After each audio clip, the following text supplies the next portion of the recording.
But Ruchira, thank you again for the time. Really do appreciate you. Thank you. I'm so happy to talk with someone in Mississippi about my book, I Kick and I Fly, because I want young people, their parents and their teachers to read the book and find some answers which might just save their lives. Yeah, and that goes, Ruchira, to what you've kind of devoted your life to. Of course, now we get to know you as an author. We're going to definitely talk about what that title has been like for you. But you have been able to advocate on behalf of others for quite some time. How does that feel to know that by doing that, you've been able to make a difference in the lives of others? It feels good, It feels very, very good to see that, what was just a seed has now become a tree, and it's bearing fruit in bringing positive change in the lives of the most vulnerable human beings, victims of sex trafficking and their children. When I became an activist, I didn't even know I was becoming an activist. I was a journalist.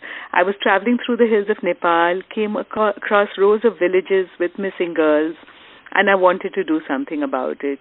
I ended up telling the story in a documentary, The Selling of Innocence, and I won an Emmy for it. But when I was here in New York and looking at the bright lights and the applause, all I could see were the eyes of the mothers. And I thought, I'm going to use this documentary to make a difference.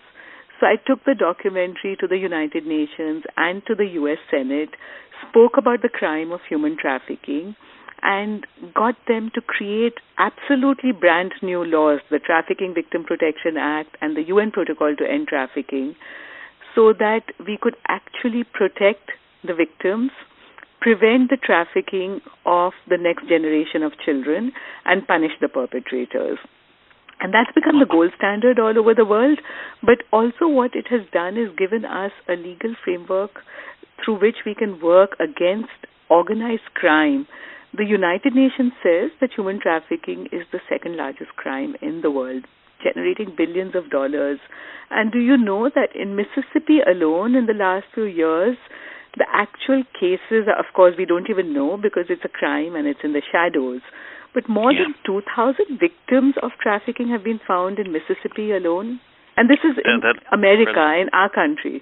It's incredible, Ruchira, and that's why this is such an important topic. And I want to, while I'm talking to you and congratulating you, I also want to say a special thank you to Scholastic Press, because this is a bold book for Scholastic to publish, and I'm so glad that they did, because it does address a very important topic, and you're able to take your work, Ruchira, now and be able to share it with young people in a way that they can understand. And I think to your point, I work with a lot of schools here in Mississippi. We would be surprised what young people know, what they've been approached with. And a book like this, I think, will connect with them. Is that part of your hope as well, Ruchira, that young people who adults may not even realize are knowing that this is happening may be emboldened to be able to see what they can do to take a stand? Absolutely. I'm trying. My hope with this book is that I pass on the baton of an activist to the next generation. All the young people who will read this book will definitely be inspired by 14-year-old Hira, who is a girl who's about to be sold in prostitution in India, but escapes when a women's rights advocate enrolls her in a kung fu program. Through the practice of kung fu, she discovers the power of her body and learns to fight back. And she takes on organized crime. There's kidnapping. There's crime. There is a breakdown of family relationships. There is coming together of families. There is bullying. There's body shaming. But there's also hope and triumph. There's women's action and communities coming together. So, through my story, I Kick and I Fly, I'm trying to get young people to know that you can stand up to injustice and win. Because I have a true story. I worked as a lifelong activist in my NGO, Apne Aap, and I began writing I Kick and I Fly when a girl just like Hira in my book, she won a gold medal in karate. And everything began to change after that. And I thought, I need to share this with young people. Because, one of the things that happens in our world right now is that we don't talk to young people about issues that matter to them, which are prevalent in their lives. But we will stay silent, even though they have to deal with it.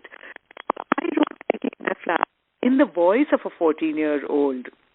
It's a fast-paced social justice adventure, but it's also based on truth and hope. And I thought this is the best way of talking to young people about something which they need to know about. This could save their lives, as Gloria Steinem says, because they will have clues, they will have inspiration, and they will be able to talk to people by using the book as a tool. Scholastic has also created a reader's guide for parents and teachers. I've created lots of resources for students to go with the book, even calls to action, because I know young people want to do something about bad things around them. And here it is, now they can. I have a website full of resources and, all of that. So they can really go for it now and become the next generation of activists against sex trafficking.